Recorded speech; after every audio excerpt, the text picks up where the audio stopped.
नमस्कार दोस्तों, स्वागत है हमारे यूट्यूब चैनल मिस्टर पी के एम चौधरी। आज हम जो राजस्थान जो आरएएस एग्ज़ाम होता है उसके जो मेंस में जो क्वेश्चन आते हैं ना, वो क्वेश्चन करेंगे। जो आंसर राइटिंग क्वेश्चन करेंगे, जो इसमें राजस्थान की धरोहर के टॉपिक रखे गए, जिसमें प्रदर्शन, ललित कलाएँ, हस्तशिल्प, वास्तुशिल्प, राजस्थान में विश्व विरासत के प्रमुख स्थल, राजस्थान में पर्यटन, मेले व पर्व, लोक संगीत और लोक नृत्य के क्वेश्चन करेंगे आज हम।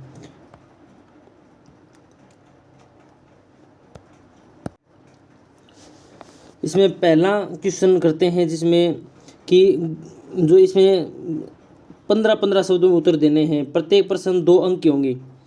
पहला प्रश्न, गोसुंडी अभिलेख का महत्व बताना है हमें। इसमें जो आंसर किस प्रकार लिखना हुआ देखते हैं कि चित्तौड़गढ़ में स्थित गोसुंडी अभिलेख, जो कि वैष्णव धर्म के बारे में सर्वप्रथम उल्लेख के कारण महत्ता रखता है। यह है संस्कृत में उल्लेखित है और इसकी लिपि कौन सी है? ब्राह्मणी है। इसके आंसर इस प्रकार लिखा जाएगा।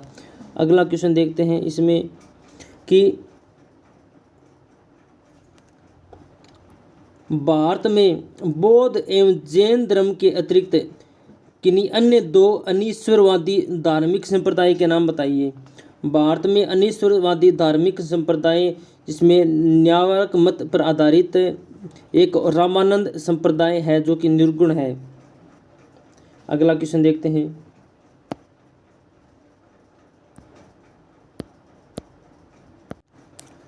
कि अकबर के काल में लिखे गए 2 फारसी ग्रंथों का उल्लेख कीजिए। आईने ए अकबरी और तुजुक ए बाबरी 2 फारसी ग्रंथ लिखे गए। इसका आंसर इस प्रकार लिख सकते हैं कि अकबर के काल में लिखे गए 2 फारसी ग्रंथ कौन से हैं? एक तो आईने ए अकबरी, ए तुजुक ए बाबरी 2 ग्रंथ लिखे गए हैं। अगला क्वेश्चन देखते हैं, सीमांत गांधी के नाम से प्रसिद्ध था, उन्होंने किस दल का गठन किया?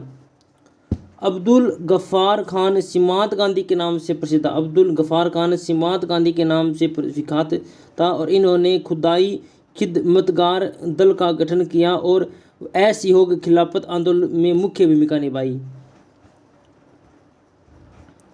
अगला क्वेश्चन, श्वेत जाति का बाहर वाक्यांश का अर्थ स्पष्ट कीजिए।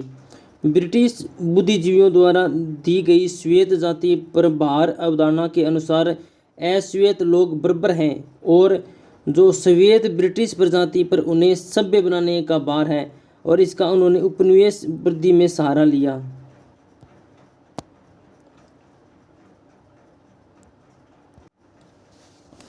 अगला क्वेश्चन है, राजस्थानी चित्रकला की बूंदी और किशनगढ़ शैलियों की समानता है और भिन्नता का रेखांकित कीजिए। राजस्थानी चित्रकला की बूंदी व किशनगढ़ शैली में श्रृंगार वर्ण नारी चित्रण की समानता थी और रंगों के स्तर पर भी एक रूपता दृष्टिकोण होती है। और दोनों शैलियों में बूंदी शैली में भित्ति चित्रण पर अधिक बल दिया गया है और आख्यात दृश्य वन्य जीव चित्रण अधिक है, जबकि किशनगढ़ शैली में नारी चित्रण पर बल दिया गया है। और बनी ठनी किशनगढ़ शैली की एक प्रमुख चित्र है, जो कि बूंदी के जो दुर्जन साल राजा के किशन, जो बूंदी का राजा तो दुर्जन साल था उस टाइम में, और किशनगढ़ का राजा साउंत सिंह था। अगला क्वेश्चन देखते हैं, मुगल स्थापत्य कला में शाहजहां के योगदान की विवेचना करनी है हमें।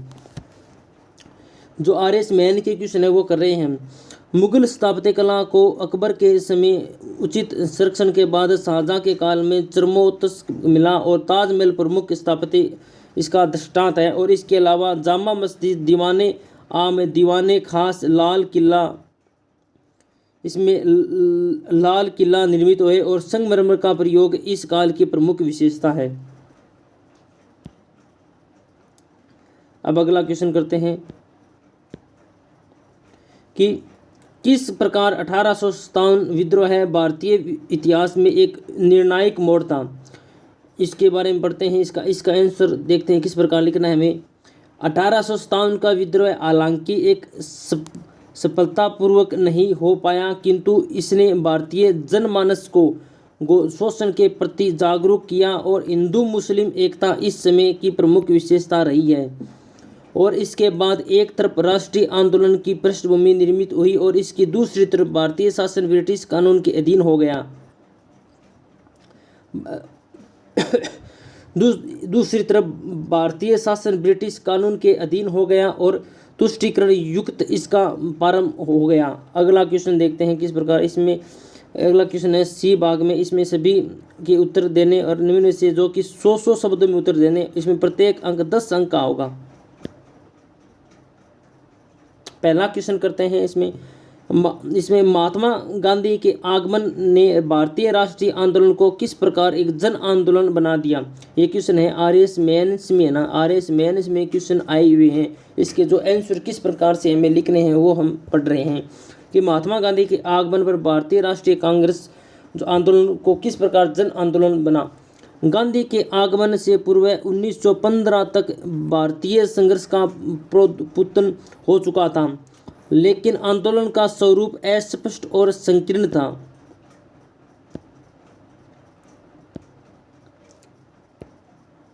और गांधी जी के आगमन के बाद सबसे बड़ी विशेषता थी कि आंदोलन को जमीनी स्तर से जोड़ना और इसके लिए विभिन्न रचनात्मक कार्यक्रम यथा खादी, चरखा, महिला भागीदारी व स्वदेशी प्रोत्साहन चलाए गए। और आंदोलन का दूसरा स्वरूप था कि गांधी ने आंदोलन को बुद्धिजीवी वर्ग की सोच से परे जनमानस की आवश्यकताओं से जोड़ा और नमक कर के विरोध में दांडी यात्रा का प्रमुख दृष्टांत है। आंदोलन का तीसरा स्वरूप भारतीयों में व्यापक सामाजिक बुराइयों को दूर करना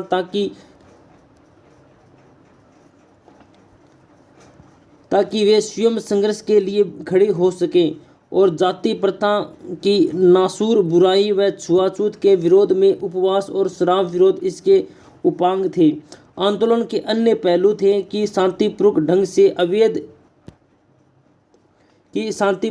से अवैध और जन विरोधी कृत्यों व कानूनों का विरोध एवं कांग्रेस के सभी वर्गों में समन्वय आंशिक रूप से मांगे मनवाने के बाद आंदोलन पुनर्योजन बनाने हेतु आंशिक जो कि स्थगन, जिन्हें भारतीय स्वतंत्रता आंदोलन की दलहित पर खड़ा कर दिया।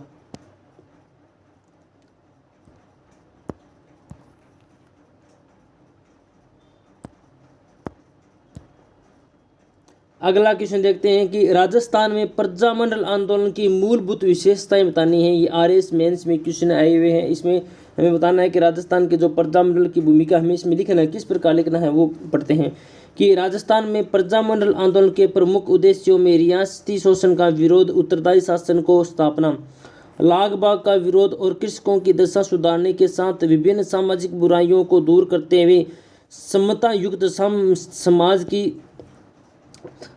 समाज की स्थापना करना। और बाद में आंदोलन को ने कांग्रेस का समर्थन किया और इसका स्वरूप स्वतंत्रता संघर्ष हो गया।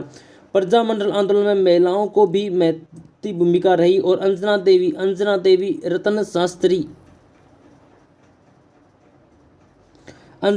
रतन शास्त्री खेतूबाई प्रमुख हस्ताक्षर थी और आंदोलन में महिला शिक्षा पर भी बल दिया गया। आंदोलन संपूर्ण जाति व्यापी था और जिसे राज्य के सभी भागों से जन नेताओं और मास्टर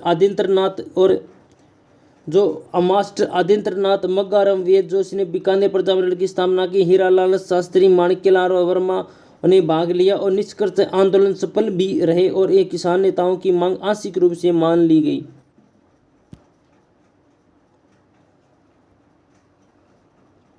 अगला क्वेश्चन, भारतीय जागरण में स्वामी विवेकानंद का विशिष्ट योगदान क्या था।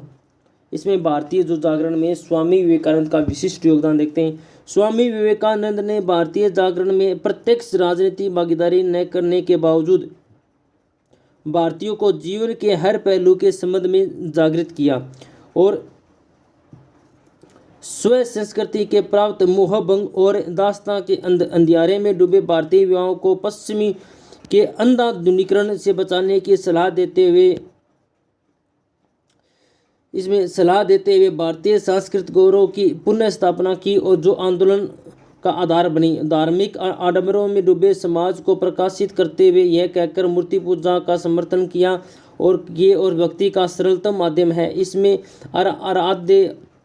आराधक के बीच मध्यस्थ आवश्यकता नहीं है।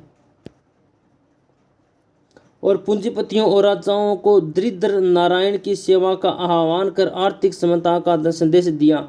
निष्कर्ष क्या कि तूफानी हिंद और सृजन के बीच स्वामी जी ने भारतीय समाज में संगठित व जागृत करने का सफल प्रयास किया। अगला क्वेश्चन देखते हैं।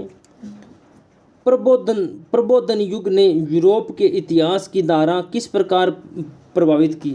इसमें कह रहा है कि जो प्रबोधन युग था जिसने यूरोप के इतिहास की धारा, प्रबोधन से तात्पर्य सामान्यतः कला व विज्ञान के क्षेत्र में जागरण व नए जो आविष्कारों से लिया गया है, किंतु प्रबोधन ने धर्म, राजनीतिक, दर्शन, साहित्य, उद्योग हर क्षेत्र को प्रभावित किया है। न्यूटन के गुरुत्वाकर्षण जेम्स वाट जिसने भाप इंजन और कार्टराइज पावरलूम जैसे आविष्कारों ने औद्योगिक क्रांति को नई दिशा दी और फलतः स्वरूप श्रमिक पद्धति में प्रयोगों ने सामाजिक संरचना भी प्रभावित हुई। इसमें एकल परिवार संबंध विघटन और चर्च के आडंबरों से मुक्ति मिली और राष्ट्रवादी चर्चा की स्थापना की और धर्म सुधारक हुए। स्थानीय भाषाओं में साहित्य लेखन हुआ और शेक्सपियर, हैमिल्टन और टॉमस मूर यूरोपियों ने मानवतावाद को आध्यात्मिकता पर तरजीह दी गई और निष्कर्ष स्थानीय सकारात्मक परिणामों के अलावा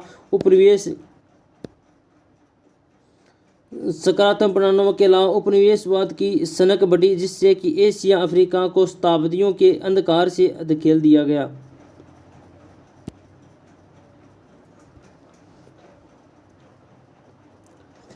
अगला क्वेश्चन देखते हैं। इसमें 15% पढ़ेंगे जिसमें प्रत्येक का 2 अंक होगा। पहला प्रश्न देखते हैं। राजस्थान में पूनम क्षेत्र से आप क्या समझते हैं।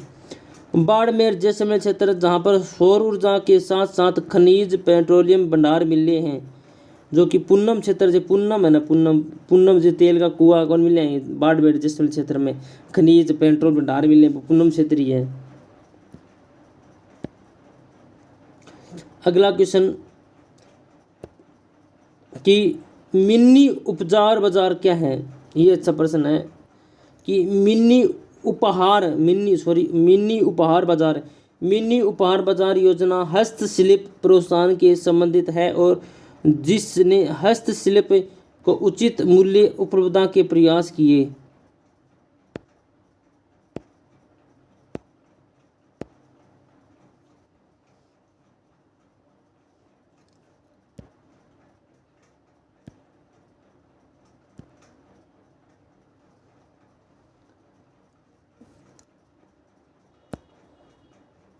अगला क्वेश्चन।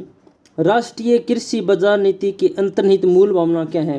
राष्ट्रीय कृषि बाजार अधिनियम पूर्व प्रचलित APSC को का ही विस्तारित व सुधारात्मक स्वरूप है, जिसमें किसानों को एकीकृत ऑनलाइन बाजार उपलब्ध कराकर विपणन में सुविधा व आर्थिक मजबूती प्रदान करना शामिल है। अगला क्वेश्चन। हरित क्रांति का अभिशाप क्या है। हरित क्रांति का अभिशाप क्या है, इसका आंसर देखते हैं। उत्पादन वृद्धि के सकारात्मक के अलावा क्षेत्रीय असंतुलन, पर्यावरण असंतुलन, आयगत असमानता, उर्वरक प्रयोग से भूमि क्षरण जैसे अभिशाप सामने आए हैं और बारंबारता में उर्वरक प्रयोग से भूमि के अनुकूल भूमि के जो कि बारंबारता में प्रयोग में भूमि के अनुकूल से कृषि लागत भी बढ़ी है और राजस्थान में जो सेम समस्या इसका एक उदाहरण है। अगला क्वेश्चन। राज्य में बौद्धिक संपदा अधिकार पहल के अंतर्गत राजस्थान में हाल ही में किन हस्तकलाओं का भौगोलिक संकेतों के लिए पंजीयन हुआ है। राजस्थान में बीकानेरी भुजिया, कोटा की जो डोरिया, थेवा कला और उस्ता कला और मार्बल लहरिया टेराकोटा आदि के अंतर्गत पंजीकृत हुए हैं।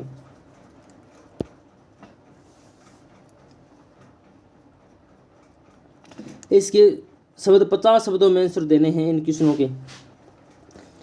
भारत में वित्तीय समावेश और समावेशी वृद्धि को समझाइए। वित्तीय समावेश का तात्पर्य है बैंकिंग प्रक्रिया से छूटे निम्न आय वर्ग, पिछड़े तबकों को सूक्ष्म वित्तीय, बिना गारंटी ऋण, बैंक खाते खुलवाना और शाखाओं का विस्तार से है और जन धन योजना प्रमुख इसका प्रयास है। और समावेशी समृद्धि का अर्थ है कि समाज के सभी वर्गों समाज के सभी वर्गों और देश के सभी भागों को विकास एवं समृद्धि की मुख्य धारा में लाकर सामाजिक, आर्थिक, राजनीतिक समता निश्चित करना। अगला क्वेश्चन देखते हैं कि वस्तु एवं सेवा कर की दोहरी संरचना क्या है। वस्तु और सेवा कर की दोहरी संरचना क्या है? आप इस संरचना से सहमत हैं तो टिप्पणी कीजिए। वस्तु व सेवा कर की दोहरी संरचना से तात्पर्य है कि राष्ट्रीय एवं प्रादेशिक स्तर पर सरकारों द्वारा कर वसूली, इसे CGST या SGST से जानते हैं। देश के भौगोलिक भिन्नता के परिणाम आर्थिक क्षेत्र में और सेवाओं उद्योगों में भिन्नता और सहकारी संघवाद की दृष्टि से स्वायत्तता के कारण तर्क संगत प्रतीत होता है, जिसे आंशिकतः एकीकृत किया जा सकता है। अगला क्वेश्चन, भारत में कृषि साख के लिए ब्याज अनुदान योजना क्या है? जो कि भारत में कृषि साख के लिए ब्याज अनुदान योजना भारत सरकार द्वारा कृषक आर्थिक दृष्टिकरण के अंतर्गत में योजना प्रारंभ की गई और इसके अंतर्गत कृषिगत आवश्यकताओं तथा उर्वरक, बीज, सिंचाई जैसी आवश्यकताओं के लिए कृषक द्वारा किए गए ऋण ब्याज की राशि के भुगतान हेतु सरकार द्वारा अनुदान दिया जाएगा और भविष्य में भी पूर्णतः ऑनलाइन तरीके करने की ये योजना है। अगला क्वेश्चन, प्रधानमंत्री खनिज क्षेत्र कल्याण योजना का उद्देश्य क्या है? क्वेश्चन इसका आंसर लिखेंगे हम किस प्रकार। प्रधानमंत्री खनिज क्षेत्र कल्याण योजना का प्रमुख उद्देश्य है खनन क्षेत्र की कंपनियों को खान कार्य और अधिक निवेश हेतु प्रोत्साहन करना और इसके लिए प्रतिभूति आवश्यकताओं को कम किया गया है। 2 या 2 से अधिक कंपनियों द्वारा संयुक्त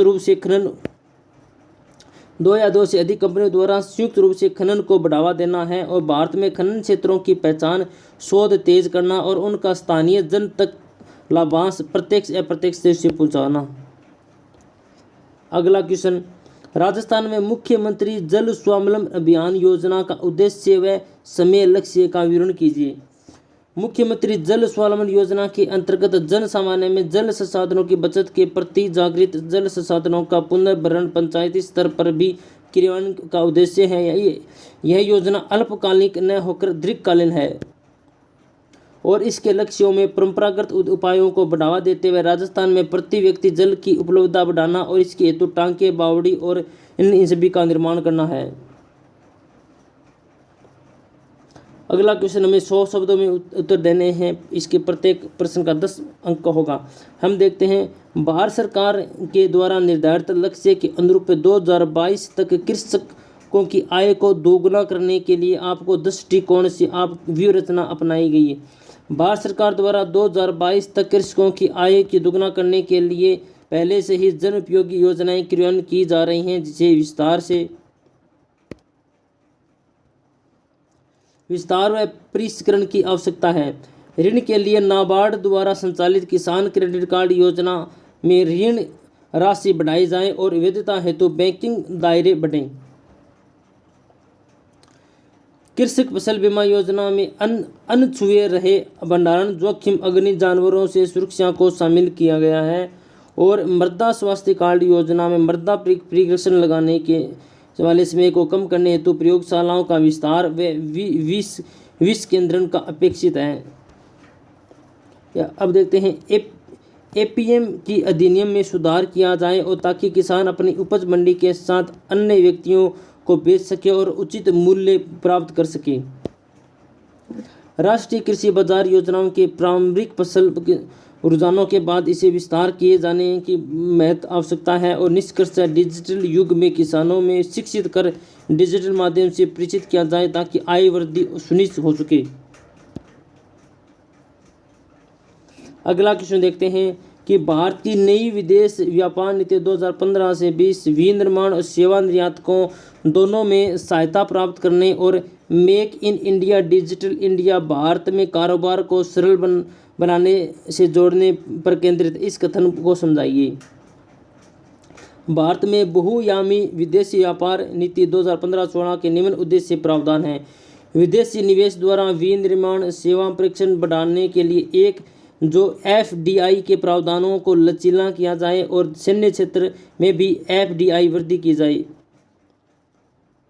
वैश्विक निर्यात में भारतीय हिस्सेदारी को 2.2% से 3.5% करने का लक्ष्य रखा गया है। डिजिटल इंडिया को सभी मजबूती प्रदान करते हुए कृषि क्षेत्र में ई-नाम योजना प्रारंभ, कृषि उपज वृद्धि से निर्यात और वृद्धि की दूरगामी सोच दर्शाई गई है। भारतीय इलेक्ट्रॉनिक्स उद्योग को भी 5 लाख रुपए लोगों को रोजगार देने में सक्षम बनाने की जो योजना है, ये सब और लोगों को रोजगार दिया जाएगा, और ताकि संवर्धित रोजगार के साथ साथ इलेक्ट्रॉनिक सामग्री निर्यात भी संवर्धित हो और अक्षय ऊर्जा में वृद्धि हेतु निवेश को प्रोत्साहन किया जाए और विनिर्माण क्षेत्र में वृद्धि हेतु प्रधानमंत्री खनिज क्षेत्र कल्याण योजना प्रारंभ की गई है। और निष्कर्ष लास्ट में ये निष्कर्ष क्या निकला है, उपयुक्त प्रावधानों के साथ ही ई गवर्नेंस कारोबार में आसानी और अधिक पुष्टि करेंगे और सौर गठबंधन ऊर्जा द्वारा ही ऊर्जा के नेतृत्व में अपेक्षित होगा। अगला क्वेश्चन देखते हैं, राजस्थान में जो स्थापित सहभागिता ब्यूरो के क्या उद्देश्य हैं।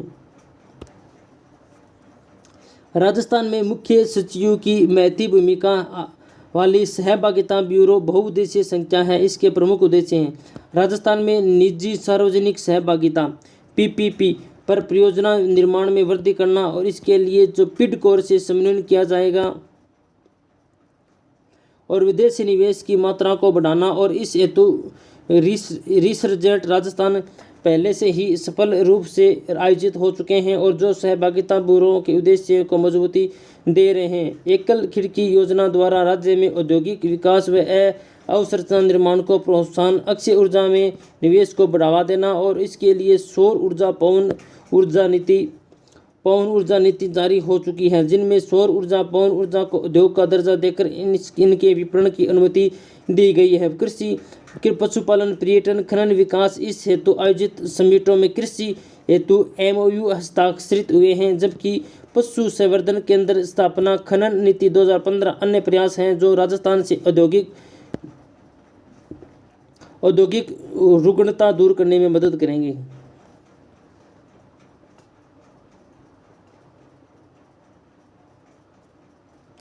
अब अगला क्वेश्चन करते हैं, जिसमें 15 शब्दों में इसके आंसर देने हैं। उन 4 शास्त्रीय भारतीय समाजशास्त्रियों के नाम बताइए जिन्होंने भारतीय समाजशास्त्र में अग्रगामी योगदान दिया है। रामनिवास शर्मा, SP दुबे, GS दुरिये समाजशास्त्री हैं। वहीं नागार्जुन राघव जैसे लेखकों ने भी आदिवासी पिछड़े जातियों में सामाजिक स्थिति सामने लाने का प्रयास किया है। MN रॉय द्वारा, जो कि प्रत्यक्ष रूप से इसका आर्थिक शुरू किया गया है।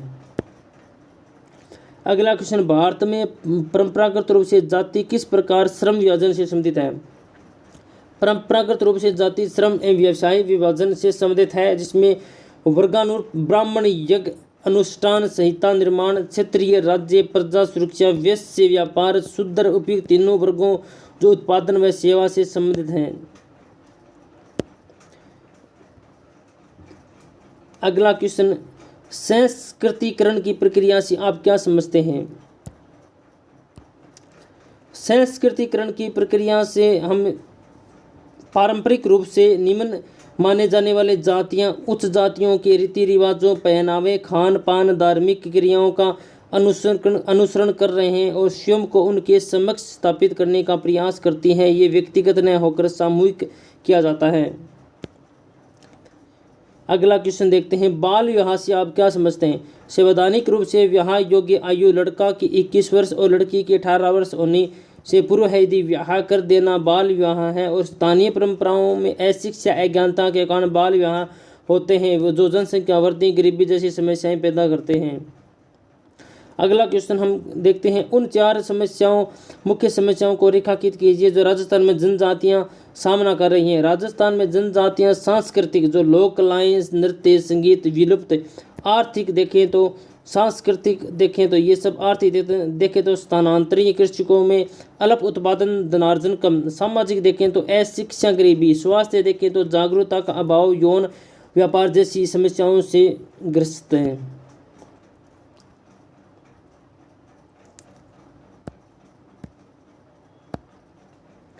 अब आगे के क्वेश्चन हम अगली वीडियो में करेंगे।